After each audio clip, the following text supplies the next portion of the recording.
Boogie, drop that beat.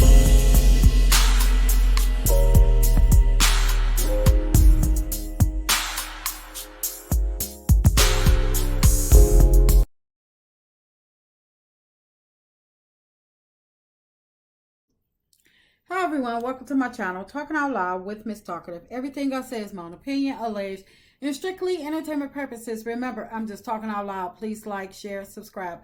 Comment on the video, let me know what you think.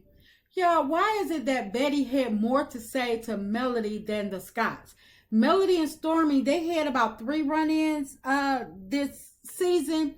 When the first one was when Melody first found out that there was a potential problem between her and Stormy when they met up at Kimmy's party that Melody organized.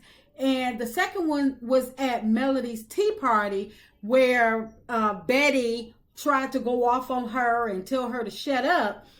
And the next time they met up was at the juice bar when Melody stated to Stormy how she felt about their friendship, and they decided to no longer be friends.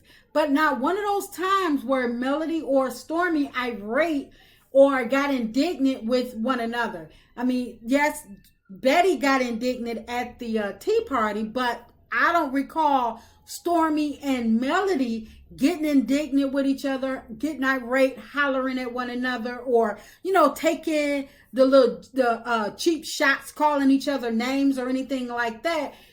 So they could continue to warrant all of this bashing that Betty is doing now. It's like, why is Betty the non-factor even there? But Stormy and the Scotts, the whole part of the second season was a huge blow up, a huge mess, to the point that Wanda had to get on her platform to defend both Tisha and Marceau because Tisha couldn't stand up for herself from Stormy calling Marceau, her husband, a B. So for the non-factor Betty to come on the reunion on, you know, like putting 10 on 5 or putting 20 on 10, like she really had a reason to have beef with Melody, it made no sense at all. Especially when Tisha had just got through dog walking Stormy by calling her broke, basically, and having total disregard for her plagiarizing her website. Tisha was telling people that Stormy owed them money and that she don't pay her invoices.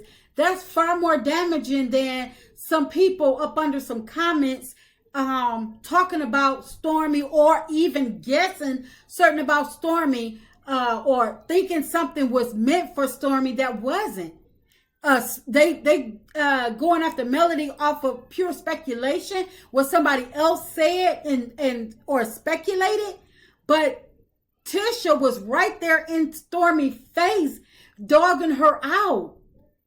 So everything, it's like Melody and Stormy, they had already had a conversation, and Melody had decided, no, I'm not going any further. I don't want to move forward with friendship because I'm not going to go through that round of friendship with the whole mama, the daughter mama drama and stuff. So it's like everything past that conversation with Stormy and Melody, it's a misdemeanor. It's unnecessary. So unless Betty was invited on the reunion to apologize to Melody, she should have stayed her non-factor self at home, because I didn't understand why she was there, because it seems like Betty was just as fragile as Stormy. It's like she was pulling beef out of nowhere with the wrong person at the wrong time, because Tisha literally threw Stormy under the bus about her business, and she was all, and all Stormy had to say was that she didn't have a blueprint, but then she tried to brag, talking about Google her. But I'm like, okay, Stormy, Google you, and then what? Because the gag is, people have already Googled Stormy. That's why people know about Stormy liens and lawsuits and everything else she got going on, how her customers are not receiving her packages, receiving their packages that they've already bought and paid for. So until Betty can help Stormy answer the questions of how and why Stormy owed the Scotts money, and why she still owe invoices, why all them invoices are still outstanding, non-factor Betty need not talk. And it's like, if Betty can't help Stormy pack them orders so she don't have to lie about the post office stealing the products, or she don't have to have her daughter selling that beeswax to her customers. Not my words, just ask the customers on TikTok. But if Betty not finna help her daughter pack them orders or stop selling beeswax to her customers, then she need to turn that bark down, all the way down, because it's not even necessary. But I blame Carlos for all of this this stuff about Betty, having Betty have a battery in her back, and the Stormy beef, because Carlos knew that Betty was coming for Melody even before Love and Marriage Huntsville started back filming season 6. It's like they couldn't wait for Stormy contract to go through. They couldn't wait for the ink to dry, because it seems like the moment Stormy got her contract, Stormy came out with an issue about Mel. She had an issue because Stormy thought that she was the boss of all bosses on the show, and she realized that she wasn't the boss that she sought out to be and that she proclaimed to be. Hence the reason why she was crying this season, talking about she almost lost her business, and Melody business was growing, it was thriving. The reason why she was coming out with the Sugar Mama line, which got Stormy started in the first place, where Stormy was, talking about people white labeling their products and stuff, and people making their products too quick, and it took her years to come up with her products and stuff like that.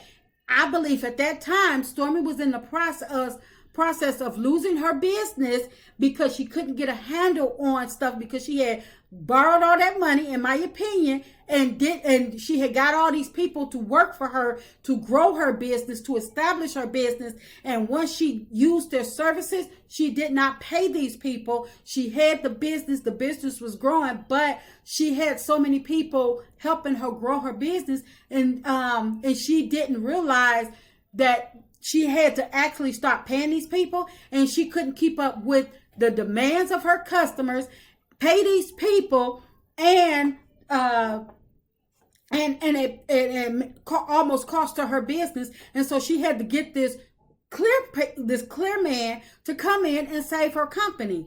And while Betty was online talking about Stormy got a warehouse, Melody working out of her house, Melody don't have nothing, Melody is just a C-list celebrity and stuff like that, I believe that those were all Stormy words, because Stormy was upset that Melody business was thriving, she was adding new products, and Stormy was on the verge of losing her business. And that's why Stormy was trying to become a full-time castmate on Love and Marriage Huntsville, because she needed another source of income. She needed a bigger audience to sell her product, and she needed another source of income because she couldn't meet the demands that she had already taken on. And that's why everybody was coming for her about not receiving their products, and that's why Stormy have the F rating on the Better Business Bureau. But instead of them fixing their own internal issues,